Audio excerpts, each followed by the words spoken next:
Ya continuamos.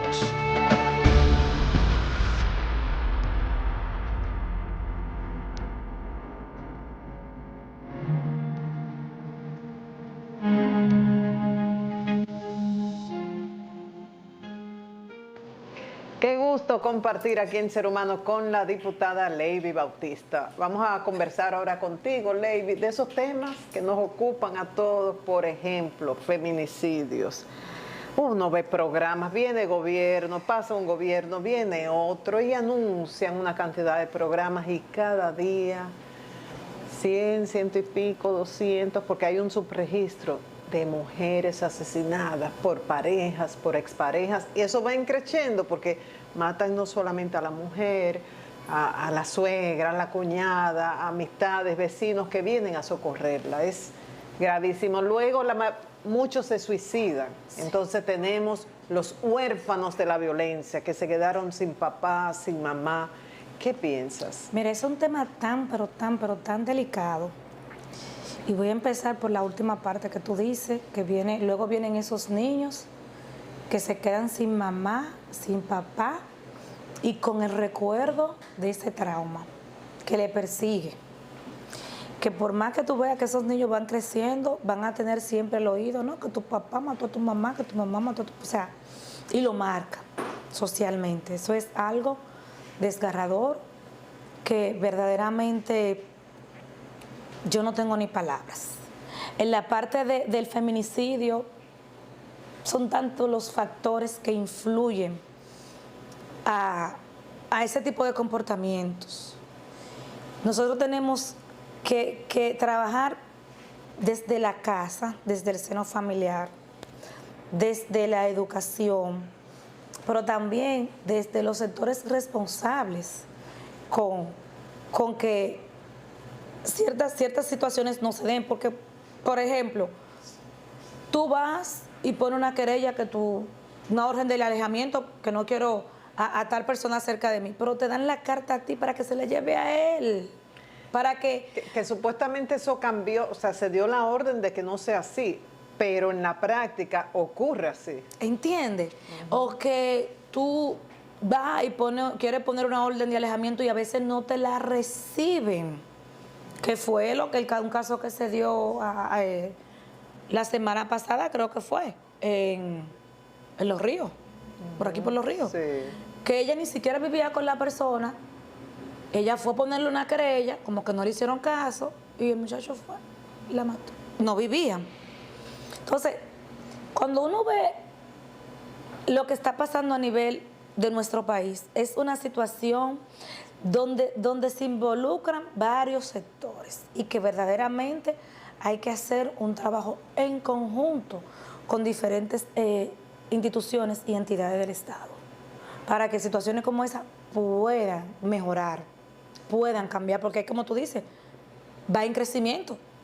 Yo vi una noticia ahorita del papá de un pelotero también, Sí. que le quitó la vida como a 2 o 3 personas. Yo dije, pero en serio, o sea, ahí tú dices, cónchale, pero y el sector social influye porque es una persona que se puede decir que está bien económicamente, pero hay que ver. Sí, no es a todo nivel. Hay que ver de dónde viene, qué hizo. O sea, son tantas las cosas donde mi principal punto va siempre a radicar en el celo familiar, en la educación, en esa parte. Y los embarazos en adolescentes, que también encabezamos la lista con la más alta tasa de Así eso. es. Y con la grave, o sea, a veces hay casos de niñas de 9 años que han sido violadas y embarazadas, incesto por el padre, el abuelo, el tío, el padrastro. Mira, siendo eso un multiplicador de la pobreza, porque luego tenemos niñas criando niños. Exactamente, niñas criando niños que llega un punto que ellas dicen, yo no voy a atender a ese muchacho, se van por ahí, dejan el niño rodando. Una fábrica de delincuentes, porque... Que no es otra cosa. Así mismo, entonces, eso incrementa la miseria de nuestro país, la pobreza, incrementa la delincuencia de nuestro país y deja sin futuro a esos 2 niños, por así decirlo, a esa niña con ese niño en brazos. Entonces, entiendo de que se deben de crear ciertos programas que verdaderamente impacten directamente esos sectores. Por ejemplo, nosotros desde nuestra Oficina de Gestión Social hemos encabezado proyectos, por ejemplo, a través de Prosoli, de Supérate. Nosotros encabezamos varios proyectos en las escuelas donde dice bebé, piénsalo bien. Donde nosotros le llevamos un niño, o sea, nosotros me incluyo, porque somos los canalizadores. No te pongas guapa, pero eso comenzó en programas anteriores, tú sabes. Sí, no, o sea, pero nosotros entonces tenemos, porque lo que está bien debe continuar. Claro, María Elena. Estamos completamente entonces, de acuerdo. ¿Qué es lo que yo te puedo decir? Ese programa existía, pero nunca los batalles de mi zona de expansión llegaron, nunca lo vi. Yo vine a conocer esos bebés de juguete cuando yo visité la institución. Yo dije, ¿y esto existe? O sea, es un tema de trabajar la formación y la educación de nuestra sociedad. Yo quiero que tú veas como en otros países desde chiquitico a los niños le enseñan las señales de tránsito, le enseñan el respeto a los adultos, el respeto a cada institución que representa el Estado. Entonces, aquí se debe de trabajar de esa manera. Y educación sexual, Lady, que la gente dice, ¿cómo educación sexual a un niño? Claro. Debe de darse. Decirle vulva, este programa es de noche, se puede hacer, no popola, o sea, nombrar las cosas como son y enseñarle que nadie le debe tocar sus partes. Eso es vital, no es hacer sexo, es a cuidar. Que conozcan, con... y claro que sí, y que también entiendan cuando alguien le está haciendo algo que no es debido, que lo denuncien. Así es. Porque muchas cosas se dan y el niño cree que es normal porque, como tú decías al principio, desde la familia, o sea, el papá, no sé qué, y el niño entiende, bueno, mi papá es normal, pero si se le da una educación donde al niño se le diga, ni mami, ni papi, ni nadie debe tocar esto y esto y esto, y si lo hace, entonces díselo al profesor, díselo al abuelo, díselo al papá, muchas cosas podrían cambiar, muchas cosas. Entonces hay que trabajar todo eso, y vuelvo y te repito, nosotros desde nuestra oficina tratamos de aportar nuestro granito de arena en ese sentido, llevando charlas a las adolescentes embarazadas, llevando ese programa de Bebé Piénsalo Bien a las estudiantes ya de sexto de primaria y de sexto de secundaria, para que ella más o menos con ese simulacro de un bebé vean qué es tener un niño. Entonces hay que fortalecer esa parte de la educación y también crear medidas sancionadoras fuertes. Porque aquí se dan casos, mírame, que uno dice en serio, por ejemplo, de hombres que hacen fechoría y al ratico tú lo ves en la calle. Así y entonces vuelven y lo repiten. Entonces, ¿dónde está la sanción a esa persona? Esa parte aquí se debe de fortalecer. Tanto en la parte del abuso infantil, pero también con la parte del feminicidio. Cónchale, que el hombre, si se le pone una querella de X o Y cosas, se tomen medidas radicales. ¿Cómo ves la juventud en tu comunidad? Hay mucha preocupación porque uno ve, no puedo generalizar tampoco, pero una parte de la juventud muy inclinada al uso de drogas, consumo de drogas, lamentablemente, alcohol, inician el sexo muy, muy temprano, caen en una promiscuidad. Ahora tenemos la influencia de artistas urbanos. Yo no quiero generalizar y atacarlos a todos, pero con una letra que promueve consumo de drogas, sexo de manera indiscriminada. ¿Cómo tú ves la juventud de tu comunidad?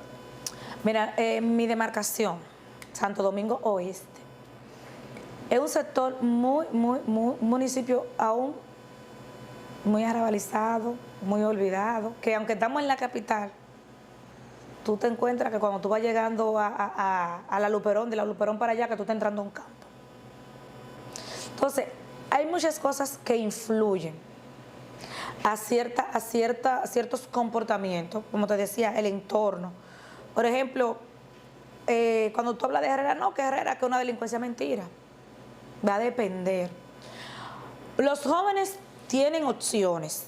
Primero está la opción que te da tu familia con tu formación, pero también está la realidad del entorno que te rodea. Y yo te puedo decir que hay muchos jóvenes en estos tiempos que están muy interesados en prepararse, en capacitarse, como también hay otros tantos que buscan la salida fácil del dinero rápido, del descuidarse, el despreocuparse, de no hacer nada. Entonces, Eso depende de muchas cosas. Ahora, nosotros como ciudadanos, en mi caso, yo como legisladora, ¿qué es lo que voy a hacer? Es tratar de impulsar que lleguen proyectos que puedan impactar a esa juventud. Hay muchos jóvenes que se quieren preparar. Entonces hay que tratar de darle las herramientas para que no tengan excusa. Claro. Porque algunos te dan la excusa de que, bueno, que no tengo pasaje, que la universidad me queda lejos, que yo prefiero un curso técnico porque no quiero ir a la universidad, mi papá no puede pagarme. Entonces, lo que hay que crear programas que puedan impactar a esos tipos de jóvenes. O sea, no dejarle brecha. E incentivarlo. Incluso la UAS incentiva a los estudiantes, hasta le da un 5,000 pesos, creo que le da, o 3,000, cuando estudian. O sea, pero que todos se enteren de que eso existe y motivarlo. Pero la parte de abajo es muy afectada, muy afectada. Y cuando un joven se ve sin ninguna posibilidad, no puede estudiar, no puede trabajar, se desespera y hay bandas, ¿verdad? Y yo no te diría que no puede, porque el poder es una disposición, sino como la motivación de que, mira, yo lo voy a hacer o hay que hacerlo. Hay que trabajar muchas cosas, que de manera indirecta orienten al joven a lo que tiene que hacer. Rumbo al 2024. ¿A qué aspirará Leiby Bautista cuando regresemos?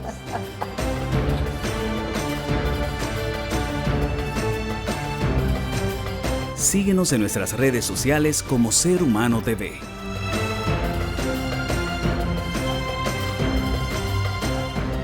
Pronto regresamos.